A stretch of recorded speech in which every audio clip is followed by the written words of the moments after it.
Angela Guzman. I'm a UX designer, as mentioned previously. Thank you for that warm intro. And welcome to the Bay Area. In fact, I've been here for about 10 years, so I want to make sure everyone's happy to be here. I'm going to be talking about a process that I hold very dearly in my career and throughout my time here in Silicon Valley. And I want to make sure that I note that it's based on personal experiences and my opinion, and by no means am I speaking on behalf of my current or any former employer. And I'm also going to be, I know, and I'll be touching on some projects throughout each of those companies that I've worked on and how it relates to the topic I'll be discussing. So let's see. The topic is, just making sure that we're on the right slide. It's called Intuitive Design Language, how to design intuitive interfaces. And to do this, I'm going to be talking about two things: how I learned to do this, and how I think you guys can apply the same principles into your own design workflow. So let's get started. How many of you guys speak more than one language? Awesome, way more than half of the audience. And do you guys recall sort of that moment where you were trying to learn the language while still communicating with someone and you guys couldn't really understand one another, and the sort of things that you had to do in order to get your point across? For me, I had that experience very much. And it started out by explaining things with images and drawing them. And I'll talk more about this in a second. Or actually using body movements, like head nods or handshakes, or actually moving your body from one place to another. Or even the intent, what is the goal that you're trying to convey? What's that feeling? Is it to make someone happy, excited, and so on? And so these three principles, I think, are key in designing intuitive interfaces as a UX designer. But before getting into those details, I want to make sure I tell you what I mean by intuitive design language. So to define that, and I'll have to read it from here, it's a little small here, but the language used to design natural and memorable experiences where the user knows exactly what to do. And I would say this is a language we all spoke at some point, and some of us retained it.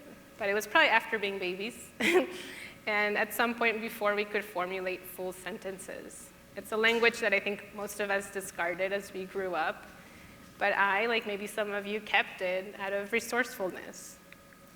And for us, as we grew up, we became pretty fluent in this, that intuitive language that is. It's a language that has no alphabets or words and can be understood across a lot of cultures, I would argue all cultures. And I should note that I'm not a sociologist or an anthropologist. These, again, are based on personal experiences. And I think this language has been key throughout my time here in the Bay Area and in these companies that I've worked for. So how did this all begin? When I was really small, about the age of 7, I moved to the US, and I didn't speak a word of English. So when I entered my classroom, I was surrounded by students who could not connect with me. And I couldn't connect with them, which was really difficult if you think about it from any age perspective. But one thing that I relied on very heavily during that first introduction, I guess, was on my creativity. How can I connect with them in a way that I could be understood? In some ways, I had to rely on all three principles. I began to draw a lot, and that's how we clicked. And then I became known as the artist in the classroom. And pretty soon, from 0 friends, I was friends with everybody because they wanted me to draw them pictures. And so I also relied on body movements and clear intents up front. And so as I mentioned, pretty soon, everyone around me understood what I was talking about, including the adults in the room. And I understood this to be a very powerful skill. And so when I got into my profession, I continued to rely on that very principle of how can I contain this and carry it through my work. So I'm here to talk about how this language works. And I would say that as designers, we're often told that we cannot design for everyone, that there isn't one-size-fits-all approach. And although this is slightly controversial, I would say that I highly disagree with this sentiment. But by no means am I also saying that user testing is not key. But I think as designers, it's really important to do your homework before you ever test it. And that is to make an experience that's truly intuitive. And so how do you do that, right? How do you get started? Well, in my opinion, it's based on you. the all-encompassing you, what I'm calling the big you. And that's the you that's the younger you, the older you, the opposite of you, the detail-oriented you, the multitasking you, and multilingual, and so on. So when you think of yourself in your design process, I oftentimes put myself in the shoes of the 7-year-old girl or the 70-year-old me. You know, how can I see this if my eyesight has been a little bit weaker? Or as a child that doesn't speak English, right? So you have to stress test your design across all of these variations. But that's a lot to take into account when you're designing because that's a lot of different permutations. And so again, how do you do this?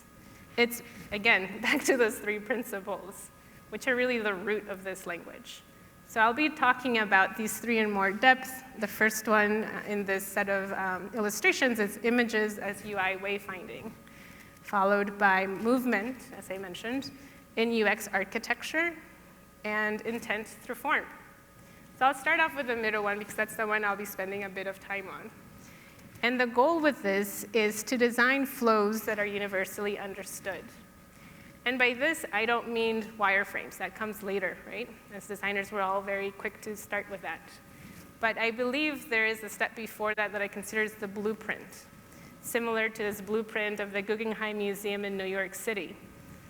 When you look at this and you understand that it's a blueprint, you very quickly know that, hey, it's got many layers, many levels. You could probably find the staircase if it's rendered. You know how to move around it in your mind a little bit. It becomes really natural, right? How you position your body in that space. And so if you carry these foundations, and I'm kind of calling out 5 of them, you can start to build a really solid structure for your app or whatever design you're trying to convey. So the first one we're going to talk about is the entrance. It can be as familiar or as abstract as you'd like. Just kind of make sure you know how to point your users into that space. And by that, I literally mean the entrance, right? It could be the door to a home or an apartment, and this very abstract space like the Guggenheim Museum. I don't know if you guys have been to that place, but when I first went, it was a new experience. It was very abstract and new. But I knew exactly where my physical body was and what I was expected to sort of do. And so make it inviting and really clear. And once you do that, you're kind of encountering the interior, right? You go through the door and you're like, here, I'm seeing this whole big space. I'm sure you guys walked in and did the same, like, wow, this is pretty cool. You understand your parameter and sort of where you would sit. The same thing happens in UX. Welcome your guest and let them take a bird's eye view of the experience. And that's through the hallway, right, or the open floor plan. Again, it could be as familiar as one from your home or a museum, but it should feel natural for the user as they're entering that space. And that sort of follows the navigation. Once you enter, you're like, okay, now I've got an idea of this space, but what can I do with it?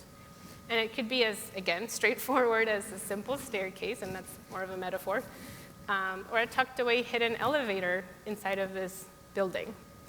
But you have to establish the way you navigate through your space. And it has to be clear. It can't be redundant. It can't lead you to a dead end of a wall or a spiraling staircase that never ends, because we've all seen those apps that you try to navigate, and it's like a fork here and a fork there, and before you know it, you get lost. So again, by establishing those foundations of navigation, you start to become really intuitive in the way you approach your design.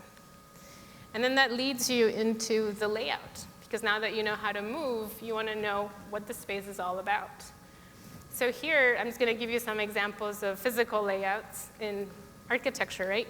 You have a place to observe, for example, or a place to learn, a place to experience something new, or perhaps mingle and be social, and you could even get a place to rest.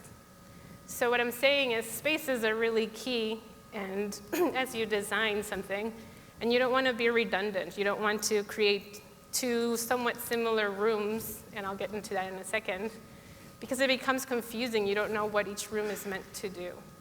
So you want to make it feel meaningful, purposeful when you design. And then this leads us into the last section of that foundation portion, which is the exit. And similarly to the way you came in, you could exit the same way, or you can offer skip hatches along the way. But again, everything is systematic, clear, purposeful. I'm always going to know how to get out of my design. Otherwise, I'll feel stuck. It's not going to feel intuitive. It's going to feel apprehensive.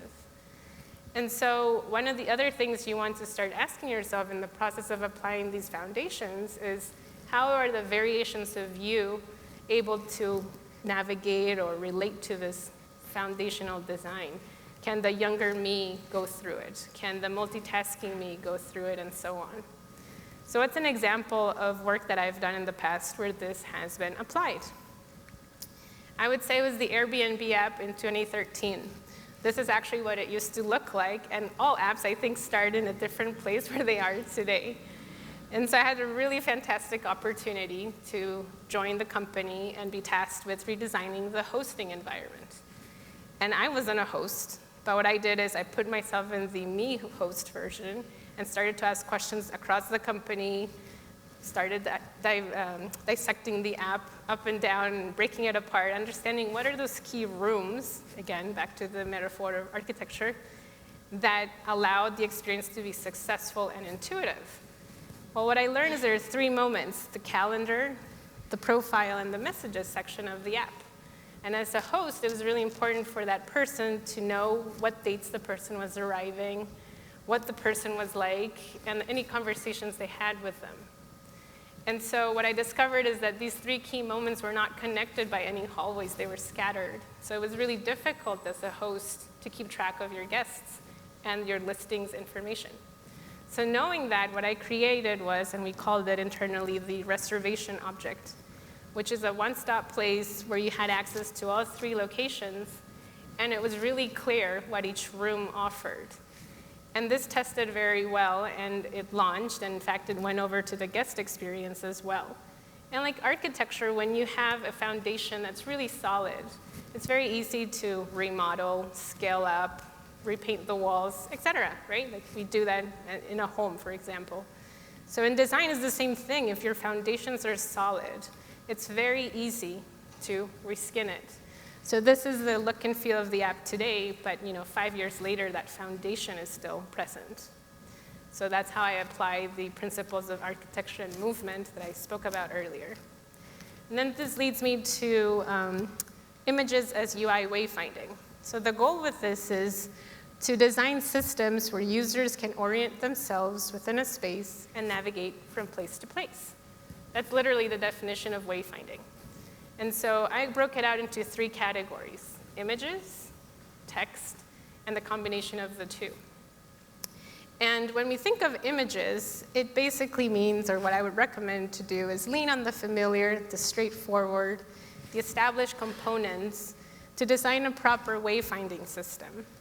And in architecture, we have that everywhere in public buildings, for example.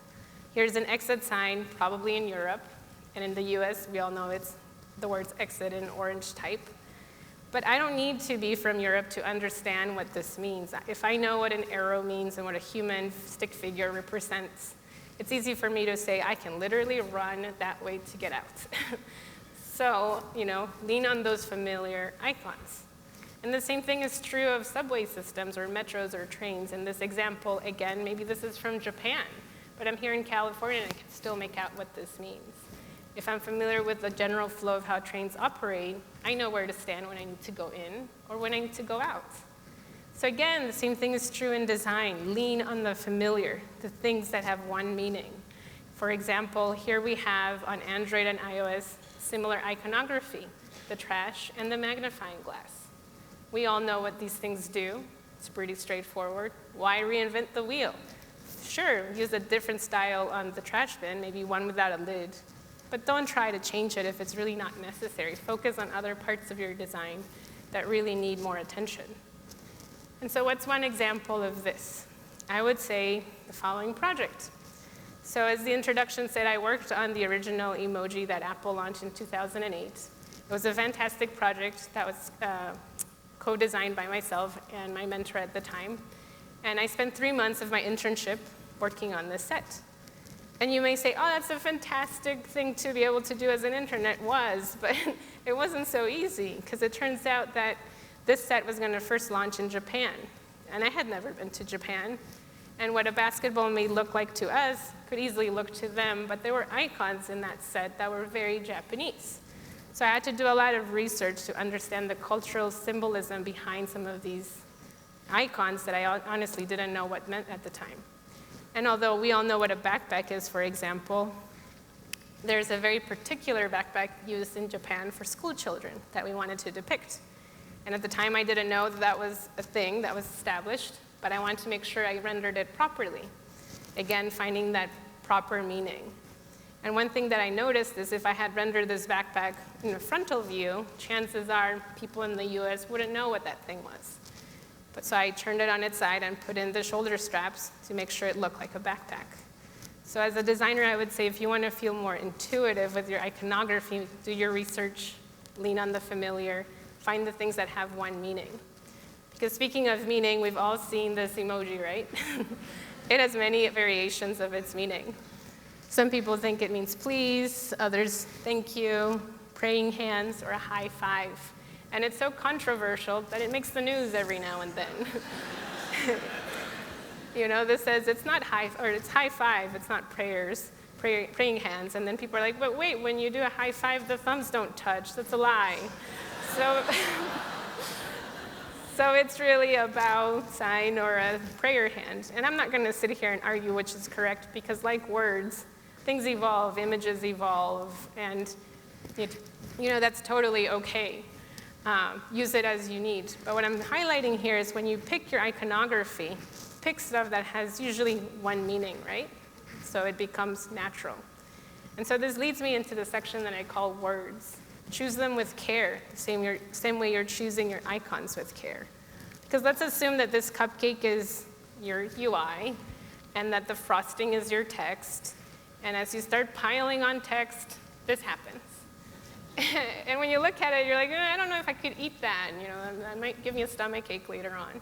And I feel the same way with apps that do this. For example, this is a hypothetical app, but I launch it, and all of a sudden, I get bombarded with this.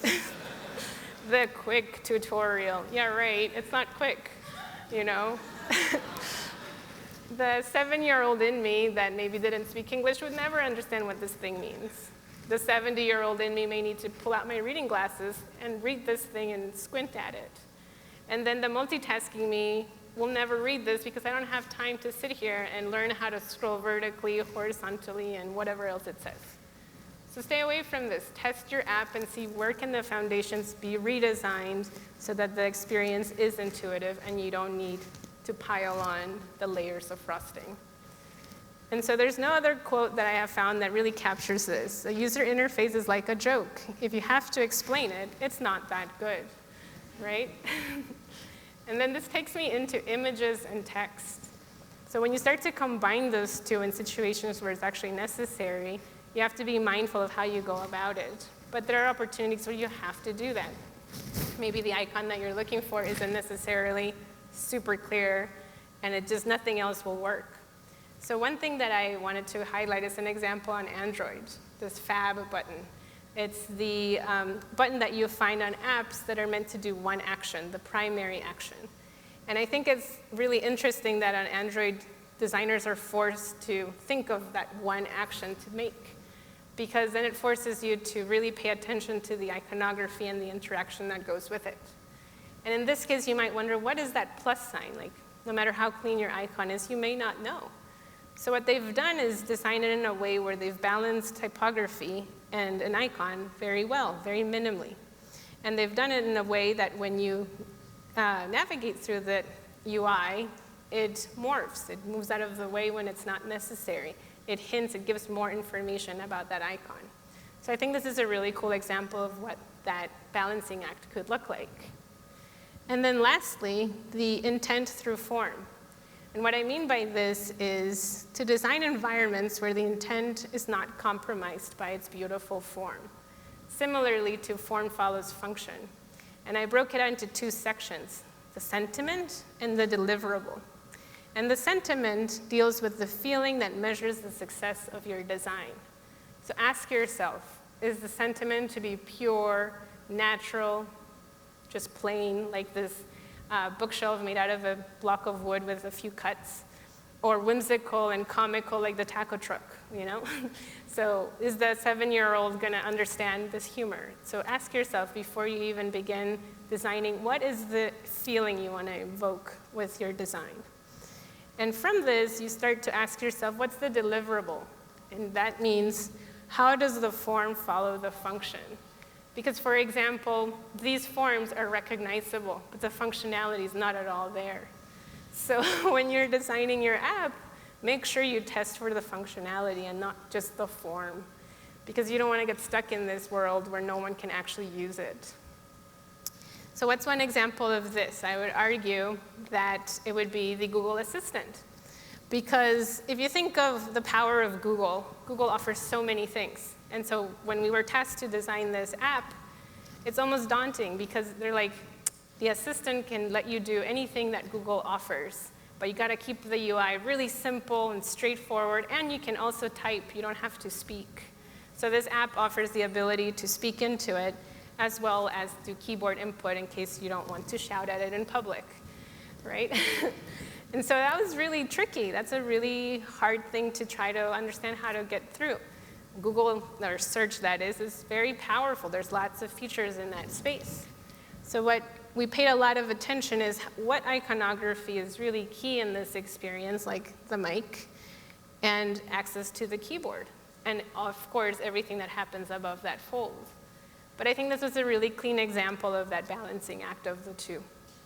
And so what I want to kind of conclude is that the intuitive design language, when you're doing this, just remember those 3 principles. That movements are intuitive, again, through architecture in that way, and that images are universally understood for the most part. And that, I think this is true of everyone, that pleasant intents lead to memorable experiences. So just keep that in mind the next time you design an app and try it out and see how it goes. That's sort of the end of my presentation, but I wanted to also call attention to my bibliography or the references section, as I've used a lot of photography, and these are the places where I got that. And in case you guys want to say hello, this is my info as well. But I just want to close with thanks, and I'll be sticking around afterwards if you guys want to hang out and chat.